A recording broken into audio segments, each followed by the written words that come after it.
Hi everyone and welcome again. I'm so sorry for being tardy with this video. It's been a hectic week and day. This is the third time I was out so long that I actually had traffic, and I was like, what is this thing called traffic? I haven't, since March 17th, I haven't seen too much of traffic, and I was just like, oh, how glorious it's been. Maybe once or twice a week that I leave the house for a few minutes and there's no traffic. Well, we're back. California is back to traffic. And in one of my many places that I stopped, I went to World Market, and picked up the perfect pink and green kimono. It is absolutely stunning, and I highly recommend it. And it's like $30, so it's pretty long, and see the variation of color. It's just gorgeous. Love it. And so I thought, in honor of a few of my sewers who watch this this would be a great time to do a call out. Okay, so I'm super excited. It Works came today, and I haven't had my greens in quite some time. I think 9 months. And so I'm back to using my super greens. And so even though it's like way too late, but I still think that it's really important to have that extra nutrition. And I think it's opening from the wrong side, so sorry about that. I love the new packaging though. I think that's kind of cool. Anyway, so I'm going to have my super greens, and it absolutely does turn it into a deep green. So, and it's cool. It has antioxidants. It has it has sprouts, mushrooms, algae, celery, and more. And I think it's really kind of cool. My old frother didn't stop working, so it's very temperamental, those things. Which is probably why it's only like $15. So I'm going to buy another one, but in the meantime, a fork I think is kind of cool. I usually sometimes do water bottles and just shake it up, and so it's really kind of cool. It alkalizes the body, produces balance, and I like the berry. I know there's a chocolate flavor one, but I'm not a big chocolate person, and it is kind of cool to put in your coffee though. And it gives it almost a little bit of sweetness, so you can kind of tolerate the coffee a little bit if you have a problem with it. But I don't have a problem with the iced coffee, so it doesn't really bother me. Okay, so let's talk about a couple things as I'm drinking my super greens.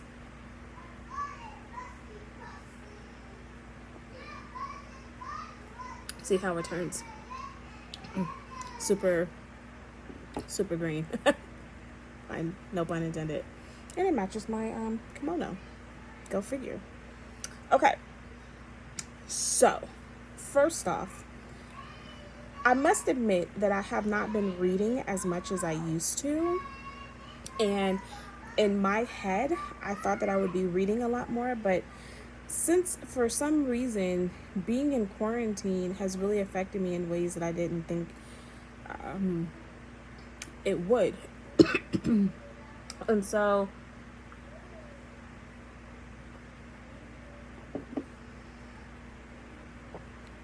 one of the ways that it's affected me is that I don't read as much. And I am queen of a bookworm. I have stacks of books that is to my right. That is just books on top of books on top of books. I have a closet full of books. I have books in every corner of my house. So I have probably books in my car, probably books in my bag. Like, I have books everywhere. And so even audiobooks that I haven't even had the chance to listen to. And so I wanted to talk about the book that I just was taking the slowest time to read, but I can't believe it took me this long to read it because it is such a quick read. First of all, let me talk about the author, Daniel Goldin. I have used Daniel Goldin's first book, which is about elite colleges, and the price of admission. Daniel Golden is a guy who went to Harvard University, and he gives this look on, like, he's talking about like how difficult it is now to get into Harvard.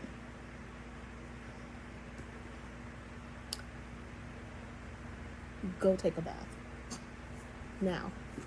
Okay. He talks about how difficult it is to get into Harvard now than it is when he was going through. And he goes through and talks about the different levels of privilege that's taking place, how through the notion of athletic scholarships when it comes to these elite colleges, and how elite colleges use athletic scholarships to kind of really keep minorities out of, our low income minorities particularly. And so they also kind of, essentially, it's really, and so that book is something that I sometimes use in my English 1C class, critical thinking class. I definitely use it teaching in a master's education class. Like, that's definitely a go-to. I think it's a really good book, even though there's some things that are dated in it. I think that it's a really good. I've used others, but I find that I always go back to this book. So this is his second book, which I find this book very provocative, and it's called Spy Schools. And let me read, just so that you can see how provocative this is. It's called How the CIA, FBI, and Foreign Intelligence Secretly Exploit American Universities. Yeah, so essentially what this is really kind of talking about is how international students who come to America, they come to America essentially as spies. Not all of them, but there's a few that's been tucked in. And essentially, and he goes into detail on different stories, especially he really gets into detail over the Chinese and how, and then he deals a little bit with Russia and a little bit with Cuba and its relationship to Puerto Rico. And so it's an interesting one. But then also on the flip side, the CIA, the FBI also use our foreign and our universities as a beacon to try to recruit as well, for people to spy on their own countries, and and different things like that. And I think that this is it's kind of interesting, because one thing, if you know about a little bit about higher education funding is from many prongs, and one of them, yes, tuition goes into it, but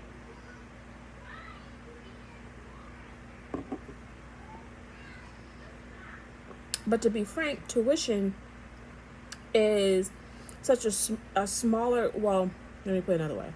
Successful universities, tuition is, even really successful universities like the Harvards and Pomona College, tuition still is significant and it matters. However,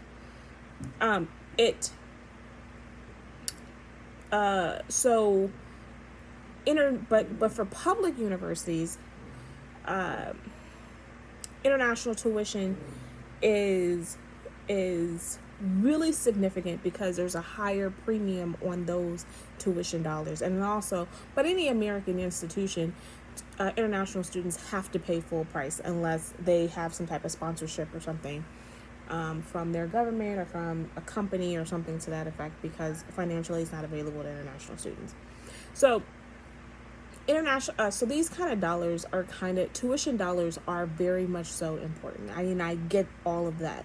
However, and so when you look at the government, if you look at the United States budget, you will see that it appears that the United States doesn't give a lot in education, because they just back student loans and then there's federal grants.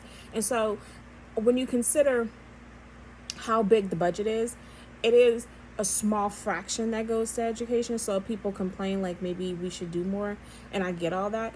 But what the devil is in the details. The details is that the amount of money that the federal government gives through other agencies, like the military, like the CIA, the FBI, and stuff.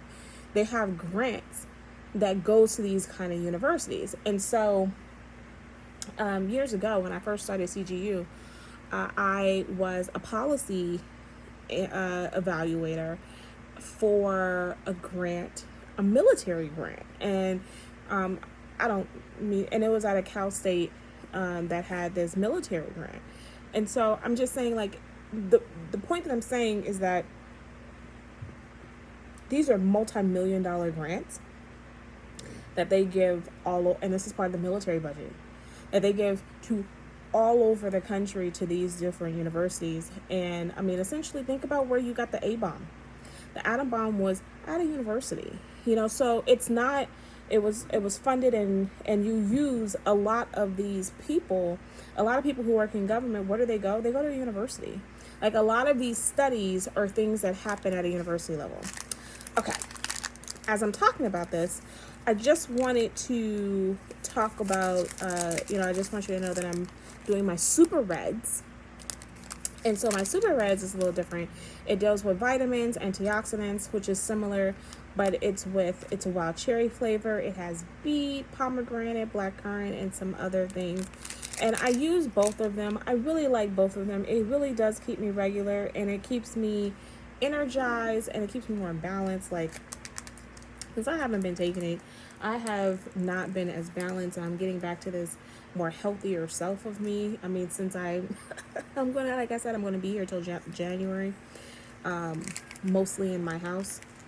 And it looks like, even though California is opening up, China's closing back up again because of the influx. And it looks like, California is probably soon to follow. They ain't saying it, but I'm reading between the lines that they give these little updates to make people feel better. But we getting up all these new cases, and it don't look too good. But to each his own. That's not my business. I'll be here. Anyway, so Spy Schools, needless to say, I think it's a really great read. He writes like a novel, and so it's really a quick read. It's only 11 chapters. And it's only like 240 pages. That's why I'm saying I'm probably getting much more of a mental block as to why I'm not reading as much, and I'm not as productive as I think I should be. But which is one of the reasons why I'm back on my greens and my reds and all of that stuff, is to be more productive. Okay. I said I was going to talk about this 2 days ago, and I totally forgot, so forgive me. The 30 for 30. Okay.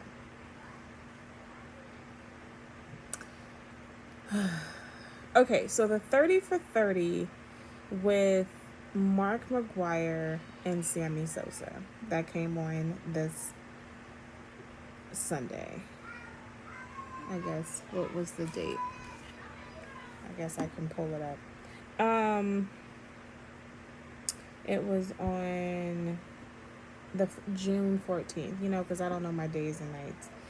So let me say that I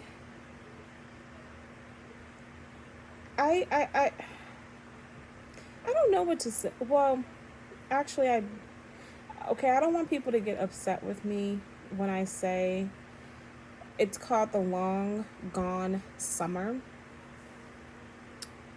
It's pretty much talking about 1998, and it was the home run battle between this video is about to be a little bit longer than what I normally do, so be patient with me. The Long Gone Summer, it was the home run battle between Sammy Sosa and Mark McGwire. And it's just, one of the problems I have with this video is that it really focuses on, they keep mentioning how they thought that Ken Griffey Jr.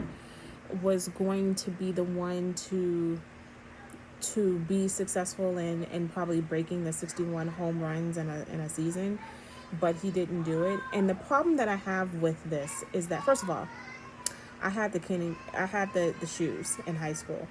Best shoes ever. I'm heartbroken that I gave those shoes away or threw them away or something like that. Really, really good shoes. Very comfortable. Push that to the side. I had a problem because they really did not explain why Ken was getting a lot more attention at this time and why people were so popular. Someone like me who doesn't watch baseball, but let me preface this. My family is a sports family. When I was growing up, my grandmother, if I had to pick, if there was a baseball game on or if there was a basketball game on, she would switch between the two. She would watch those two before she'd watch her stories. So, and then we had a satellite before there was cable. And we would pick up baseball games, basketball games. I mean, football was kind of around, but it wasn't as big of a deal as baseball, basketball, and boxing, because this was the Tyson era, right? So let me put that out there. So for some insane reason, baseball was just not my thing. Like, I thought it was completely boring, and I just couldn't get into it. My grandmother loved it. My uncles loved it, and they have tried to explain to me baseball so many times. I don't know. They tried to explain to me so many times that I should know more, but I don't. So yeah, it is what it is. But I do think, I mean, my kids are probably gonna get into playing it, so I gotta become a baseball mom and softball mom. That's not the point. The point is, when I watch this, for someone like me, I think that they don't do a good job at explaining why Ken was so significant and so highly regarded. They really focus on these two, which is cool. I think they could have took a couple of minutes to explain why Ken, because you keep mentioning him, so why don't you tell us why he's so important, right?